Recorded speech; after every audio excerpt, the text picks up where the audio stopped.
Everyone, welcome back to my channel. আমি সুস্মিতা চলে এসেছি আবার একটা নতুন ব্লগ নিয়ে। আসলে দুদিন আগে আমার তো পায়ে একটা ইনজুরি হয়েছিল, সেই জন্য দুদিন ব্লগ করতে পারিনি। তো এখানে আমরা আগেই লাঞ্চটা অর্ডার করে নিয়েছিলাম, কারণ আমি আগেই বলেছিলাম খুব ভালো ভালো কিছু ব্লগ আসতে চলেছে। তো আজ সেই সন্ধিক্ষণ চলে এসেছে।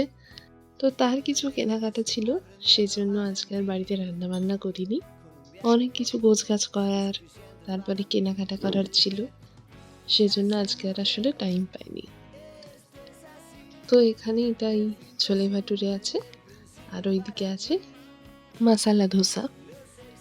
তো ওটাই আনপ্যাক করছিল, তবে টেস্টটা কিন্তু দারুণ ছিল।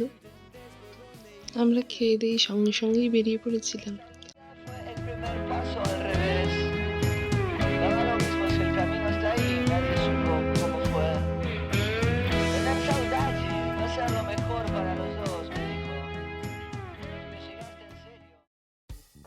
যেহেতু বাবা মায়েরা আসবেন, সেই জন্য আমরা মিয়ামারে চলে গেছিলাম বেশ কিছু কেনাকাটা করতে।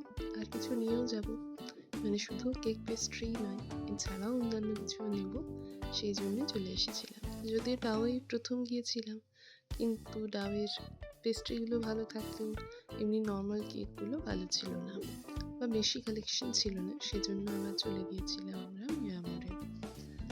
বহুদিন মিয়ামারে যাওয়া হয়নি, বেশ নতুন নতুন কালেকশনও দেখতে পেলাম। আর এরপরে চলে এসেছি একটু সুপার মার্কেটে টুকটাক কেনাকাটা। স্কিন কেয়ারে বসে পড়েছেন, আর লাগেজও একদম রেডি, আর সবাই চলে এসেছে, মানে মা বাবারা চলে এসেছে, সেই জন্য একটু খাওয়া দাওয়া চলছে। তারপরে আর এরপরে আমি দুই মাকে নিয়ে একটু বেরিয়ে গিয়েছিলাম সন্ধ্যেবেলা ক্যান্টনমেন্টে। তো আমরা তিনজনে মিলে একটু আমাদের যা বাকি শপিং ছিল, আসলে জানেনই তো মেয়েদের লাস্ট মোমেন্টেও শপিং কমপ্লিট হয় না, সেগুলোই করে নিচ্ছি। আর এই আমরা ফ্লাইট ধরতে বেরিয়ে পড়েছি গাড়িতে। এই ভোরবেলা শীতের রাতে গোটা চারপাশ একদম নিশ্চুপ, কেউ কোথাও নেই। আমরা এয়ারপোর্টে পৌঁছে গেছি, আরেকটা গাড়ি এখনো আসেনি, দেখা যাক ওরা কখন আসে। ওরাও সবাই চলে এসেছে, আমাদের রেজিস্ট্রেশনও হয়ে গেছে, এবার আমরা ঢুকে গেছি। এবং এইটা হচ্ছে আমাদের ফ্লাইট, মানে কলকাতা টু দিল্লি ইন্ডিগোর ফ্লাইট এটা। তো এটাতে করেই আমাদের এইবারের ট্রাভেল স্টোরি স্টার্ট হচ্ছে। সবে সূর্য উঠছে, শীতকালে কখন যে সূর্য ওঠে কিছুই জানতেই পারি না। আর এই যে আমরা এবার এন্ট্রি নিয়ে নিলাম ফ্লাইটের মধ্যে।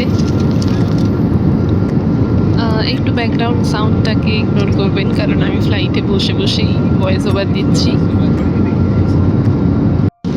সবাই ঘুমিয়ে গেছে, আর ওই দিক আর এই কুয়াশা ভরা জানলার দিকে দেখে আমি শুধু ভাবছি কি করি আমি।